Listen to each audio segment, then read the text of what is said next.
I never imagined that my brother's wedding would become a turning point in my life, that a day meant to celebrate him could unravel so many hidden parts of myself. I remember standing in the hallway of our family home, the chaos of relatives scurrying about, laughter bouncing off the walls, and the subtle smell of fresh flowers mixed with a scent of perfume and candle wax. I wasn't ready yet to face everyone. Not like this. I had been avoiding mirrors all morning, afraid of what I might see, and yet I found myself lingering in front of the framed family photo on the wall. It was a picture of Liam and me years ago, from one of those long summer vacations we rarely spoke of. He was confident, grinning at the camera, the sun catching in his hair. I was behind him, my face turned slightly, wearing one of Mom's hats. I remembered the way the ribbon had brushed against my cheek and how, even as a child, it made me feel different. Safe. Exposed. I didn't know which. The sound of Liam's voice pulled me from the memory. "Hey," he said gently, but with that familiar teasing edge. "You ready? Mom says you need to get changed soon." I nodded, forcing a smile I didn't feel. "Yeah, in a minute." He glanced at me with something like concern, though he quickly covered it with a grin. "Don't disappear on me like you did at graduation, okay?" I laughed, thin and nervous, and he shrugged before disappearing down the hall. I turned to face the clothes I was supposed to wear, a sharp black suit that had been fitted weeks ago, stiff and unfamiliar. Every time I looked at it, it felt like a costume, like someone else's skin I was expected to slide into. The idea of being fully visible today in that suit, in front of family, made my stomach twist. My Aunt June bustled into the room, holding a large dress bag over her shoulder, her eyes darting around as though she were late for some urgent mission. "Oh, good, you're here," she said, tossing the bag onto the bed. "I need the mirror. My room is hopelessly dark." She opened the bag and pulled out a deep plum dress, the kind of color that seemed to shift depending on the light. I watched without thinking as she held it up, adjusting it in front of the mirror. The fabric shimmered softly, smooth and cool, and I felt a strange pull at my chest. My fingers twitched almost involuntarily. She noticed and smiled. "Feel the fabric. Isn't it lovely?" I hesitated, then brushed it lightly between my fingers. Something sparked inside me, a sensation I couldn't name, something long buried that suddenly felt urgent. A warmth, a tension, a recognition. I pulled my hand back quickly, pretending nothing had happened, but the pull didn't fade. June didn't notice. She went on fussing over a minor wrinkle in the hem, oblivious to the sudden turbulence in my chest. She left the room in a rush, leaving the matching shawl draped across the bed. It was a small thing, soft and flowing, but it became an impossible magnet for my gaze. I sat down slowly, staring at it as though it were a secret meant only for me. My fingers hovered above it, trembling, as if touching it could unlock some hidden truth. And in that moment, I let myself imagine it, walking into my brother's wedding wearing it, letting the person I had kept buried finally step forward. The knock on the door startled me, and I shoved the shawl under a pillow, heart racing.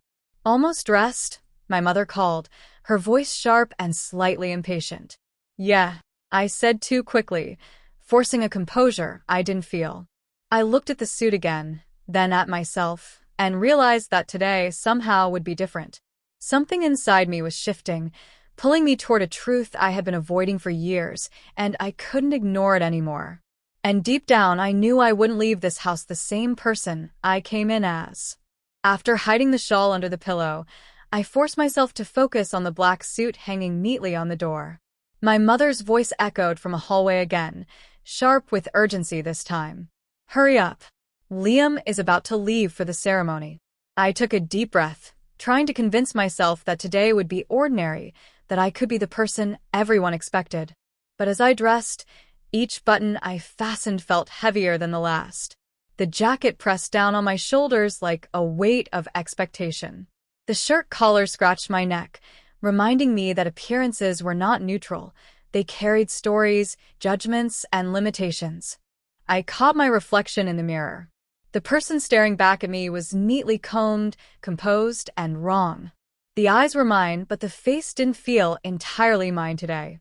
I thought of the shawl, of its soft folds and flowing plum color. My heart beat faster, a mixture of fear, longing, and a strange, electric excitement.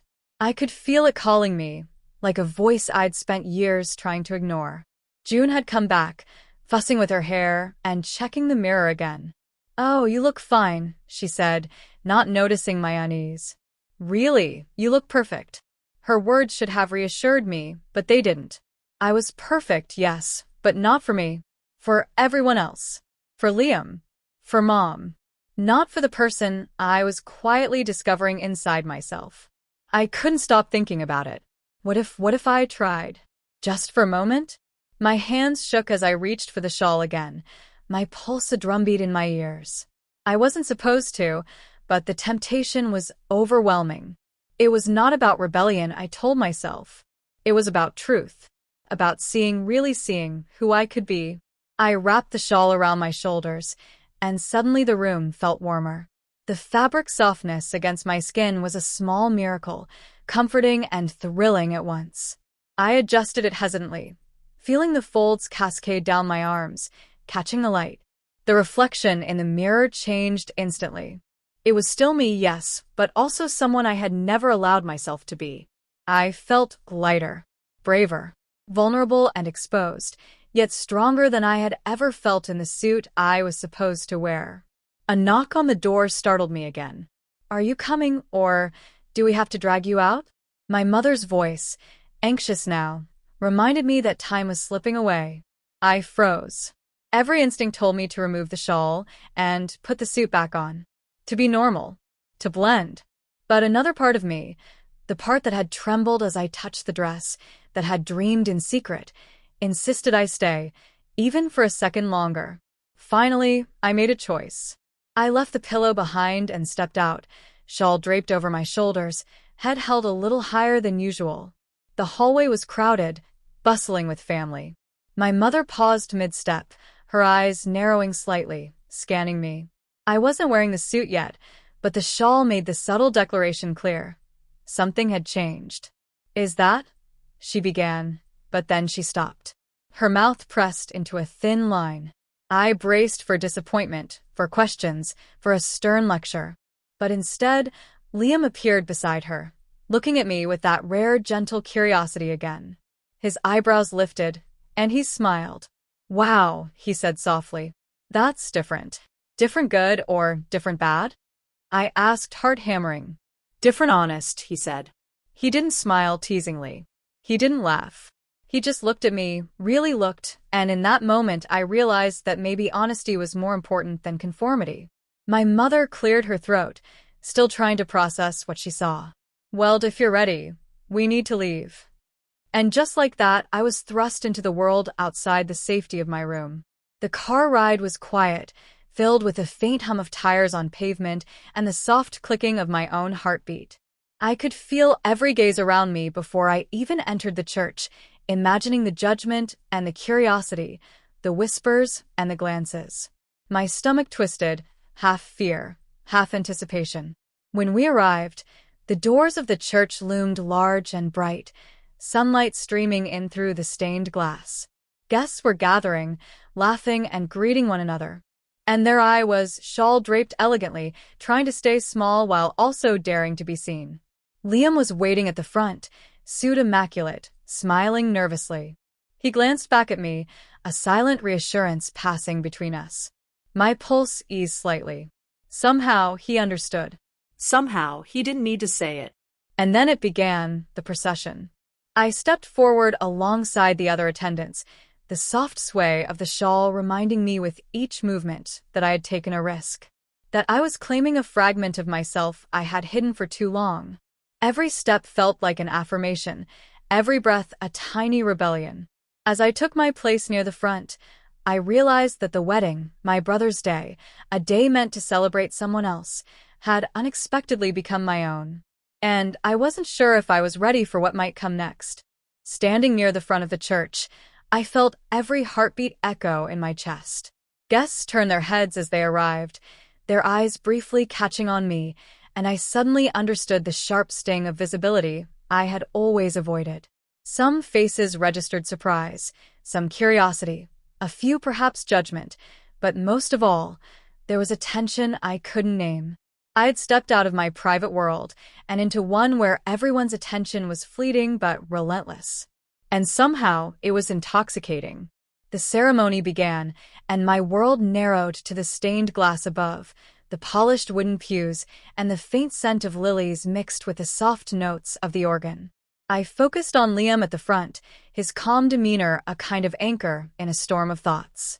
He looked nervous, of course, fumbling slightly with his cufflinks, but when he glanced at me, there was recognition, acceptance, maybe even pride. And that small acknowledgement fueled a courage I didn't know I had. During the vows, I became aware of a subtle warmth spreading beneath the shawl, the soft fabric brushing against my skin in a way that made me acutely conscious of myself. It wasn't just comfort, it was affirmation, a gentle reminder that the version of me I had feared showing the world wasn't wrong. It simply existed. And somehow, here in this unexpected setting, it was allowed. After the ceremony, we moved to the reception hall.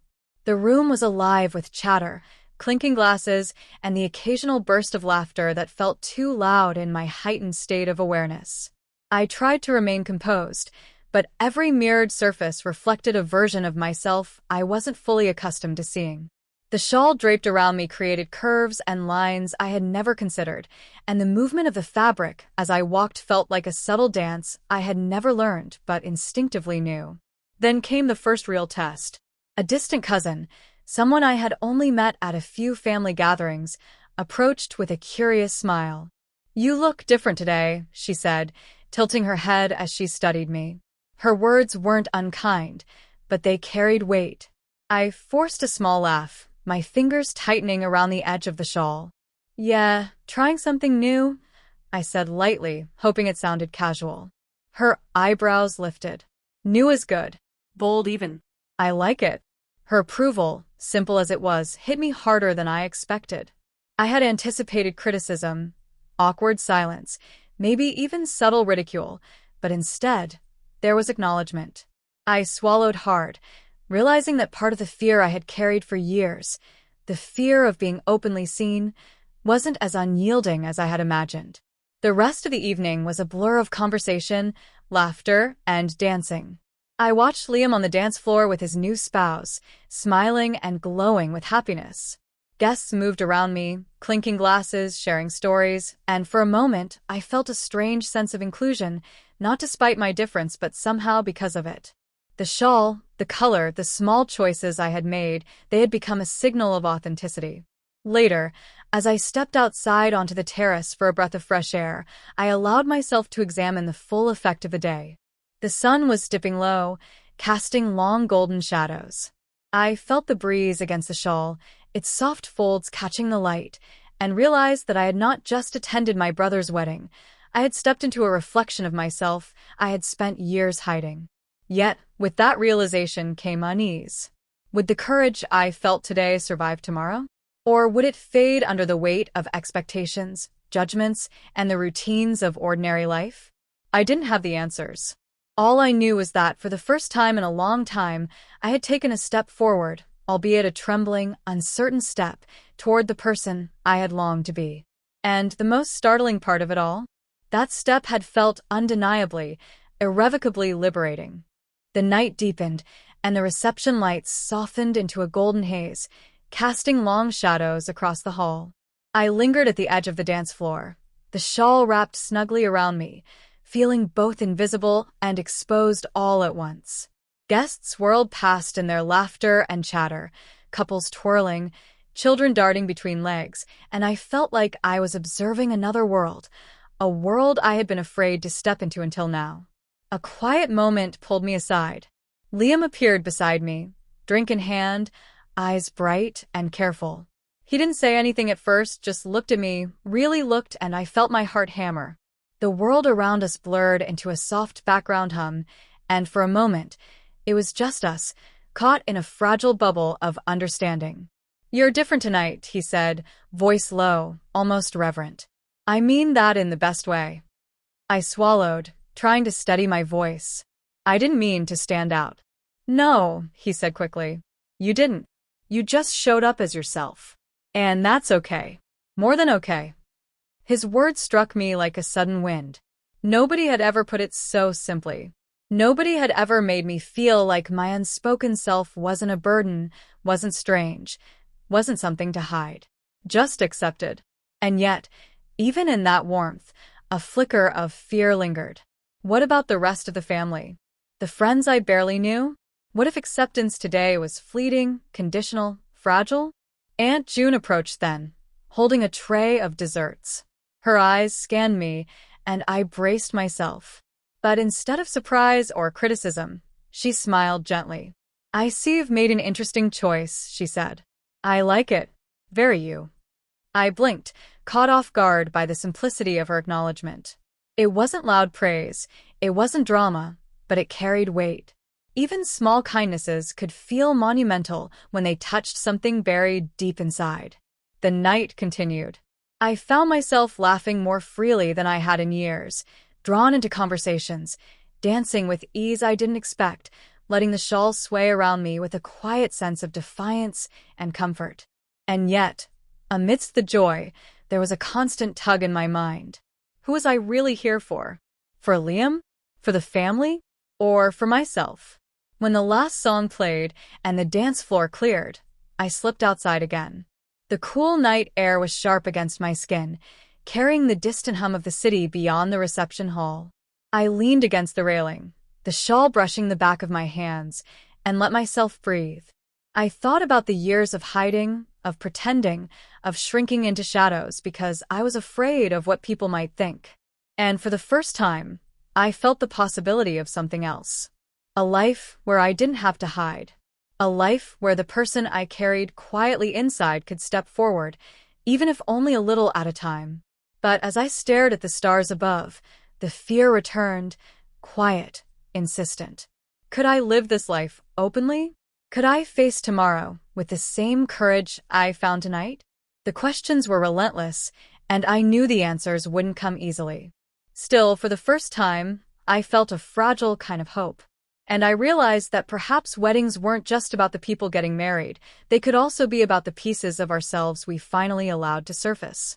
The following morning, I woke in the quiet of my childhood bedroom, the shawl folded neatly on the chair beside the bed. Sunlight streamed through the curtains, soft and almost forgiving. For a moment, I felt weightless, as if the events of yesterday night had been a dream. But the memory of the wedding, the sensation of being seen, of stepping into a version of myself I had long denied, clung stubbornly, refusing to fade. Breakfast was awkward at first. Family members were scattered around the table, some quietly recovering from the late-night celebrations, others animatedly recounting moments from the wedding.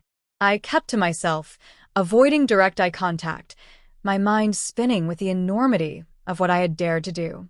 Then, unexpectedly, Liam sat across from me. He pushed a plate of scrambled eggs toward me, a small gesture, almost invisible to anyone else. You okay? He asked casually, but I could hear the genuine concern beneath his tone. I think so, I replied, carefully measuring my words. It's just a lot to process. He nodded, understanding without needing more explanation. I get it, he said softly. You don't have to explain. Just keep being honest with yourself. His words, simple as they were, carried a weight I hadn't anticipated. All my life, I had been trying to fit into a mold that wasn't mine. And here, in this quiet kitchen, with my brother offering what felt like unspoken permission, I realized that maybe the mold could be broken, or at least stretched. The rest of the day was filled with post-wedding chaos, relatives packing cars, last-minute goodbyes, scattered confetti still clinging to the carpet. I drifted through it all, half participant, half observer, acutely aware of the contrast between the public self everyone expected and the private self I was just beginning to acknowledge. At one point, my Aunt June appeared again, holding a folded dress in her hands. You should try this on, she said, her voice light but insistent. Just for fun. My heart leapt. The same fluttering excitement, the same nervous energy, surged through me. I hesitated, then nodded. Somehow, after the wedding, after being glimpsed in my own light, trying on the dress no longer felt like a transgression. It felt like a continuation of something I had started. In the privacy of my old bedroom, I changed, the soft fabric of the dress sliding over my skin, warm and comforting. I caught my reflection in the mirror, and for the first time, I didn't flinch. I didn't shrink. I didn't apologize silently to the world for simply being myself. The reflection staring back at me was honest. Vulnerable, yes, but also brave. A little nervous, certainly, but alive in a way I hadn't been for years. Later, when the rest of the family gathered for final goodbyes, I stepped out in the dress, careful but deliberate. Conversations paused, eyes flicked toward me, and I felt the familiar flash of fear. But it was different now. The fear was tempered with something stronger: recognition. Self-recognition. Liam saw me first, his expression unreadable at first, then softening into something I can only describe as pride. "You look right," he said, almost quietly, as though speaking too loudly might shatter the fragile honesty of the moment. "You think?" I asked nervously. "I know," he replied simply, and the simplicity carried the power of years of unspoken understanding. The rest of the day passed with an unusual calm. People adjusted to my presence in a way I hadn't dared hope for. Some smiled, some glanced curiously, a few remained quiet, but none of it hurt. And gradually, I began to realize that the courage I had found at the wedding wasn't a one-time gift. It was something I could carry forward, a fragile but tangible thread leading me toward a life where hiding wasn't the only option. Yet, even in that calm, a quiet tension remained. I knew the world outside this house would be different. The judgments, the assumptions, the casual cruelty of indifference or misunderstanding, they awaited me. And part of me trembled at the thought. But another part of me, the part that had worn the shawl, that had stepped into the dress, that had looked into Liam's eyes and seen acceptance, was growing stronger. And for the first time, I began to believe that perhaps I could face those challenges. Perhaps I could navigate the world honestly, unafraid of the uninvited pieces of my identity. The drive back home was quiet, the car filled with the soft hum of the engine and the occasional chatter of my parents in the front seats. I sat in the back, the dress still on, the fabric now familiar, almost comforting. For the first time, I felt a strange kind of peace, a balance between the exhilaration of yesterday and the uncertainty of tomorrow. The house was quiet when we arrived, empty except for the lingering scent of flowers and the faint echo of the wedding's laughter. I tiptoed to my room, careful not to disturb the solitude that suddenly felt sacred. I caught my reflection in the hallway mirror before entering, tall, slender, draped in plum fabric, and undeniably me. No masks, no pretending. Just truth, fragile and daring in its simplicity. I sank onto the edge of my bed, folding the shawl and setting it gently beside the dress. Memories of the past 24 hours flooded me. The surprise of being seen, Liam's gentle acknowledgement, Aunt June's quiet support, the warmth of the fabric against my skin, the courage it took to step forward despite fear. Every sensation, every glance, every heartbeat had brought me closer to an understanding I had avoided for years. Identity was not something to hide, it was something to honor. Later that evening, Liam knocked softly on my door. "Hey," he said, stepping inside with a small smile. "I wanted to make sure you're okay." I think I am. I admit it, the words tasting strange and liberating all at once. "Yesterday, today, it's been a lot." He nodded. "I know. But you were amazing." Brave. "And, well, you were you. That's all anyone could really ask for." The simplicity of his words struck me again, like sunlight breaking through clouds. Someone had seen me, truly seen me, and it didn't hurt. It didn't judge. It simply accepted.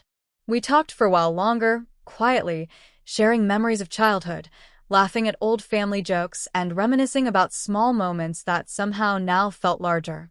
Through it all, I felt a sense of connection I hadn't realized I'd been craving, not just with Liam, but with myself. I was discovering that embracing my truth didn't isolate me. It drew me closer to those who mattered, those who could see beyond appearances. When Liam left my room, I stayed by the window, staring out at the night sky. The stars were bright, countless and unwavering, and for the first time, I felt a reflection of that constancy inside myself. The uninvited part of my identity that I had hidden, the part one had feared exposing, was no longer a shadow in the corner of my mind. It was real, tangible, and somehow beautiful. In the days that followed, life began to settle into a new rhythm. I didn't announce my choices to the world. I didn't need to. But I carried the truth with me, quietly, like a small, glowing flame. The shawl and the dress became symbols, not of rebellion, but of recognition. Recognition that who I was inside mattered, and that showing it, even in small ways, was not only allowed, it was necessary. I understood now that the wedding, my brother's day, had been a mirror, reflecting back the courage I didn't know I had. It was not the ceremony, the vows, or even the celebrations that changed me. It was the simple act of stepping forward, of allowing a hidden part of myself to be seen. And as I moved through life from that point onward, I realized that identity was not a single day, a single choice, or a single outfit.